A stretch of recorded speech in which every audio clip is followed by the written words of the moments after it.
You know that feeling at 11:47 p.m. You weren't planning to shop, but somehow you ended up on Amazon.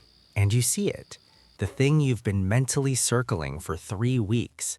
A new iPhone, a MacBook, AirPods Max, whatever it is for you. And right there, underneath the price, in that soft blue text, just $58 a month, no interest, 12 months. And your brain goes, that's less than my Uber Eats bill. I can do that. And you click Buy Now. 6 months later, you've got 4 payments running. You don't even remember what 2 of them are for. And every time your paycheck hits, it feels like your bank account is just a parking lot for other people's money. Today, I'm giving you a rule, the 2-6-10 rule.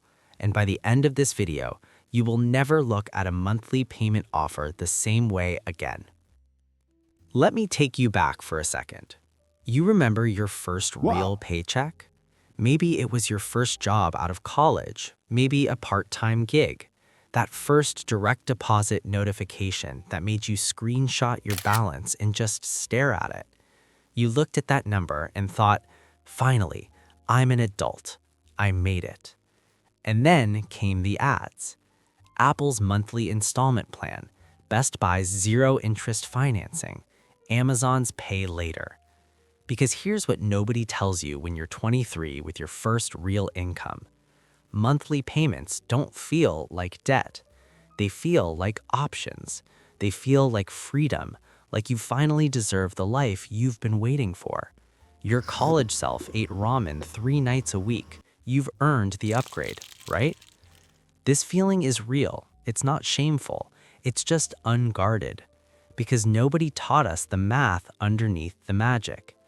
That's where the 2-6-10 rule comes in. Rule 1, the 2 rule. Any single monthly payment should never exceed 2% of your monthly take-home pay. Let's make this real. Say you bring home $4,000 a month after taxes. 2% of that is $80. That means any single payment plan you sign up for should cost no more than $80 a month. Now you're looking at that iPhone 15 Pro, $116 a month for 12 months through Apple's installment plan. Suddenly, you realize that's not 2%. That's nearly 3% of your income, tied up every month for a year.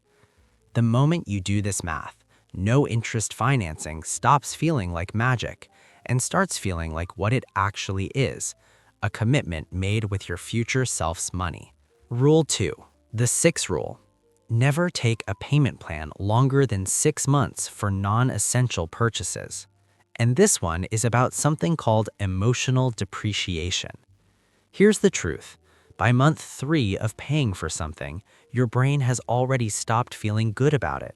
The dopamine from unboxing your new MacBook? Gone by week 2. But the payment? It follows you. Month 4, month 5, month 6, month 7. Apple, Samsung, Best Buy, they all love 18 and 24-month plans because by month 8, you're tired of paying for it and you're still locked in. The 6-month rule is your exit strategy. If you can't pay something off in 6 months at a manageable amount, you probably shouldn't be buying it right now. Rule 3, the 10 rule. The total of all your active monthly payments combined should never exceed 10% of your take-home pay. Back to our example, $4,000 a month. 10% is $400. That's your total payment budget for everything. Your iPhone plan, your MacBook financing, your Peloton payments, that PlayStation 5 from Best Buy. All of it combined under $400. Most people approve each payment in isolation. It's just $29 a month, without ever adding them up. And then they have 6 plans running. Their total is over $800 a month, and they genuinely cannot figure out why they're always broke. The 10% rule treats your payment budget like a pie. Once the pie is full, no more slices. Something has to finish before something new begins. Now let me show you why this matters beyond psychology. Most zero-interest financing offers aren't actually free. The lender, whether it's Apple Card, Citi, or Chase, charges the retailer a fee. That fee quietly gets baked into the product price. So that TV listed at $1,200 on 18-month financing, you might have gotten it for $1,050 cash. The discount disappeared the moment you chose monthly payments. And here's the part that really gets me. If you're carrying $800 a month in payments instead of following the 10% cap of $400, that extra $400 a month invested in a simple S&P 500 index fund through Fidelity or Schwab at 10% annual average returns over 5 years, that's over $29,000. You didn't lose that in a bad trade. You didn't gamble it away. You handed it to Apple, Best Buy, and Chase, one comfortable monthly installment at a time. I want you to think about something. The version of you from 5 years ago, what would they have given to know this rule? How many payment plans did you sign up for that you barely remember now, but paid for anyway, month after month, long after the excitement faded? That phone you upgraded when your old one worked perfectly fine.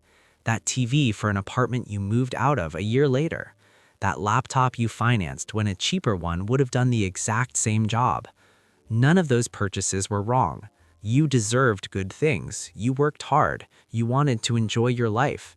But the version of you that buys with intention, that checks the 2%, keeps it under 6 months, confirms the 10% cap, that version doesn't have less stuff. They just have more peace. They wake up on the first of the month without that quiet dread. They don't mentally calculate what's debited before they check their balance.